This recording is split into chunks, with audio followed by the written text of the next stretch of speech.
এই তুমি আমার বউ হয়ে পালিয়ে এসে অন্য ছেলেকে বিয়ে করছো? আমি ওকে ছাড়া বাঁচবো না স্বামী। ঠিক আছে, ওকে ডাকো। ও ঝিঙা বেরিয়ে এসো তো। আরে এত একটা মেয়ে, তুমি মেয়ে হয়ে একটা মেয়ের সংসার নষ্ট করছো। তুমি পারবে একটা বাচ্চার জন্ম দিতে? আমি বাচ্চা চাই না, আমি খইকে চাই। ঠিক আছে খই, তুমি ওকে সঙ্গে নিয়ে বাড়ি চলো। যেতে পারি, আমাদের একটা আলাদা রুম দিতে হবে। খই সবসময় আমার কাছে ঘুমাবে। আচ্ছা ঠিক আছে, আমি না হয় কোলবালি জড়িয়ে ঘুমাবো। চলো বাড়ি চলো। এসো, তোমরা দুজন এই রুমে থাকবে আর আমি এই রুমে থাকবো। কিছুদিন পর। তুই না ঝিঙা, তুমি বমি করছো কেন? দেখি দেখি, তোমার পেটে তো বাচ্চা। আমি না, তোমার জন্য আমি পুরুষের সঙ্গ ছাড়লাম আর তুমি পরপুরুষের সঙ্গ ধরেছো। বলো কার সাথে কি করেছো? বলবে না তো? আমি ল্যাংড়া বাবার কাছে গিয়ে কালো জাদু করে সব জেনে নেবো। ওই না বাবা, আমার বউ চলে গেছে। তোমাকে এত টাকা দিলাম, আমার বউকে আনতে পারলে না? এই কচু, কচ্ছু না, সবাই আমাকে কচ্ছু দা বলে ডাকে। আমি সাধু হয়েছি কেন বলতো? কেন? আমার বউ চলে গেছে বলে। আজ থেকে পিস্তল ছেড়ে দুজনে মিলে সাধু ব্যবসা করবো। ল্যাংড়া বাবা। আরে মাটিতে শুচ্ছ কেন? তুমি আমার বুকে সহ সুন্দরী। কি সমস্যা বালিকে? চলো। আসুন বাবা। ল্যাং ল্যাং ল্যাংড়া কচু, গোলগন্ডি কাট। এবার তো মেয়ে স্বামীকে ডাক। ও ঝিঙা বেরিয়ে এসো তো। দেখি দেখি। আরে এই তো আমার বউ।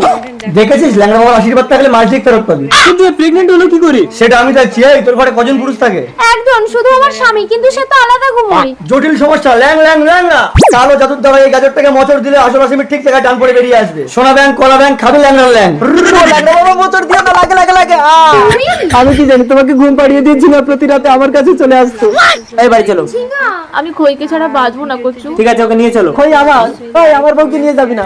আমার বউটার কি অবস্থা করেছিস? আমি শোধ নেব না। এই রাধা, এত তাড়াতাড়ি তোর কাজ হয়ে গেল? হ্যাঁ মালকিন। দেখি কাপড়ের তলায় লুকিয়ে কি নিয়ে যাচ্ছিস। তুই আমার ঘর থেকে ঠাকুর চুরি করে নিয়ে যাচ্ছিস? এই ঠাকুরটা পড়েছিল তাই নিয়ে যাচ্ছি পুজো করব বলে। আমার জিনিস পড়ে থাকবে, দে। এই চল, এক্ষুনি পুলিশ আসবে। Hello police. মা, তুমি ভগবান আমাকে ক্ষমা করে দাও। যার ঘরে ভোগবাতি পড়ে না, দিনরাত স্বামী মদ খেয়ে ঝগড়া করে, আমি তার বাড়ি থাকি না। চললাম রাধার বাড়ি। রাধা, রাধা, কি হয়েছে গো স্বামী? তোমাকে আর লোকের বাড়ি কাজ করতে হবে না, চাকরিটা আমি পেয়ে গেছি। চলো বাড়ি চলো। জয় মা দুর্গা। যাস না রাধা। কোথায় চোর? না না, কোনো চোর নেই, আপনি যান। আবে মাতাল, পুলিশের সাথে ভাওতাবাজি। চল। ওকে নিয়ে যাবেন না। মা, তুমি আমাকে নিঃস্ব করে দিলে। ভগবান ভক্তির ভোগ ভক্ষণ করে, থাকে না সে অহংকারের স্বর্ণমন্দিরে। ওয়েলকাম মাই লাইফ সোনালি। নির্জন, তুমি শুধু আমার।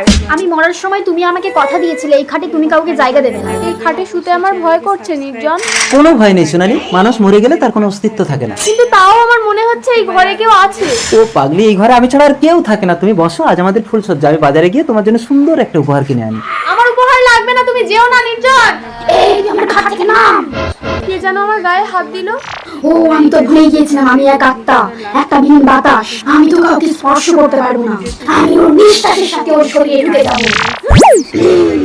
এই খাট শুধু আমার। সোনালি দেখো, তোমার জন্য একটা সুন্দর উপহার এনেছি। সোনালি, দেখতে পাবি, আমি মরার সময় তুই বিয়ে না করার প্রতিজ্ঞা করে বিয়ে করলি কেন বল? সোনালি, তুমি আমার আগের বউ প্রিয়াসের গলা নকল করে আমাকে ভয় দেখাচ্ছ। তুমি শুধু আমার। তোমাকে কেউ আমার কাছ থেকে কেড়ে নিলে তাকে আমি টিড়িং মিড়িং লাভ, আমি ভূতের বাপ। ফিরিং বাবা, তাড়াতাড়ি ঘুরছান।